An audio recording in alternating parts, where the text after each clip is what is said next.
जय हिंद दोस्तों। चलिए दोस्तों बात करते हैं इस एक और क्वेश्चन के बारे में। इस क्वेश्चन में एग्जामिनर ने कहा है a person invest some amount at ₹5% per annum and another amount at 9% per annum if 2/3 of the first amount is equal to the 4/5 of the second amount and total interest on in rupees 2 year 2070 what was the total investment. यानी examiner ने कहा कि कोई एक व्यक्ति है, उसके पास कुछ अमाउंट है, उसने कुछ अमाउंट जो है वो एक पर्सन को दिया 5% पे 2 साल के लिए, और उसमें से कुछ अमाउंट जो बचा हुआ अमाउंट था वो 9% पे 2 साल के लिए दूसरे को दिया, और 2 साल बाद जो उसे टोटल इंटरेस्ट मिला वो 2070 मिला।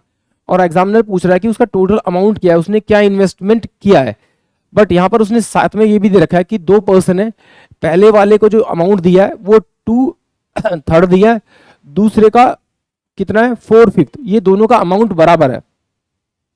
तो जब भी इस टाइप का क्वेश्चन आता है तो हम क्या करते हैं, हमेशा हम क्या करते हैं, कुछ ऐसी वैल्यू को एज्यूम कर लेते हैं जिससे हमें ना मेरा जो आंसर है वो पॉइंट में ना आए, मतलब कैलकुलेशन थोड़ी इजी हो जाए।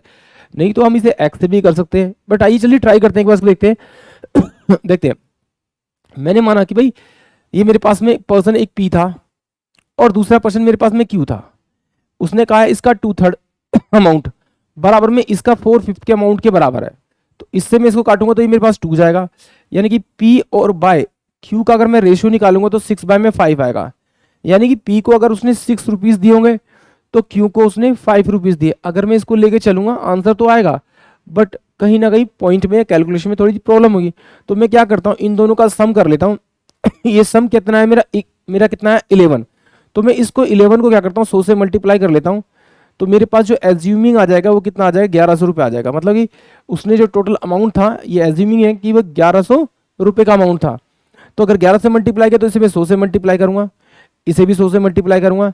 तो मेरे पास पी का जो अमाउंट आएगा वो कितना आ जाएगा आपका 100 रुपये आ जाएगा, और क्यू का अमाउंट कितना आएगा आपका, ये आपका 500 रुपये आएगा। जरूरी नहीं कि आप इसे 1100, इसको 11 को 1100 ही बनाएं, आप कुछ और भी बना सकते हैं जिससे जैसे आपकी कैलकुलेशन थोड़ी आसान हो जाए। अब देखिए उस एग्जामिनर ने मुझसे क्या कहा कि भाई वो 2 ईयर के लिए दोनों को देता है, ये 600 पे दिया था, ये 2 ईयर के लिए दिया, इसको भी 2 ईयर के लिए दिया। इनटू में कितना परसेंट इसका 5/100, इसका कितना था 9/100।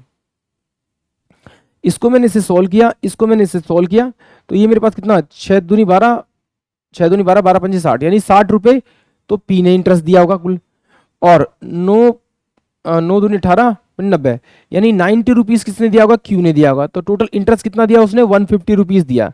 ये कह रहा कि टोटल उसने दोनों ने 2 साल में जो इंटरेस्ट दिया वो 150 रुपीज़ दिया।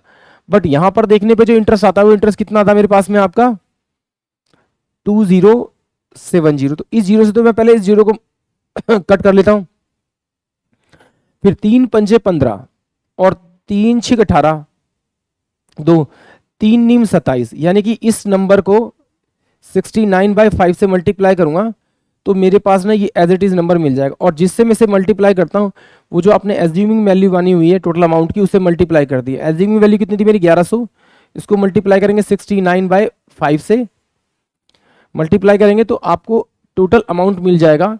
देखते जरा इसको एक बार, ये मेरे पास कितना है 5 दूनी 10 और 5 दूनी 10 0। तो देखिए 69 इंटू में 22, तो ये 9 दूनी 18, 6 दूनी 12, 13, तो सेम आएगा 18, 3 और 1, इसको जब जोड़ूंगा तो मेरे पास 8 और 8 और 3 11, 4 और 5 1 और 1 0 ये। तो इसका मतलब है जो उसने अमाउंट दिया था टोटल वो ए नहीं दिया था, वो 15,180 रुपये उसके पास अमाउंट था जो उसने इंटरेस्ट पे दिया था। इसमें ऑप्शन में जो ऑप्शन सी होगा वो इस क्वेश्चन के लिए करेक्ट होगा। आई होप आप सभी को क्वेश्चन समझ में आया होगा। जय हिंद, जय भारत।